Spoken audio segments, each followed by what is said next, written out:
তোমরা কি জানো মহালয়ার কথাটির বিশেষ তাৎপর্য কি?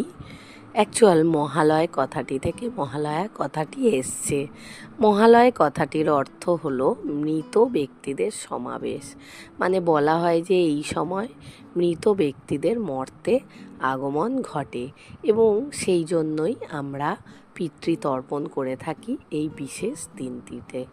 এই দিনে কৃষ্ণপক্ষের অবসান হয় এবং এর পরের দিন শুক্লপক্ষের প্রতিপদের সূত্রপাত হয়।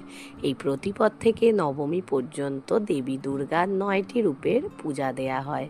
এই 9টি রূপের পূজা দেওয়ার এই 9টি রাতকে নবরাত্রিও বলে এবং এই 9টি রূপ যথা শৈলপুত্রী, ব্রহ্মচারিণী, চন্দ্রঘণ্টা, কুষ্মাণ্ডা, স্কন্দমাতা, কাত্যায়নী, কালরাত্রি, মহাগৌরী, সিদ্ধিদাত্রী।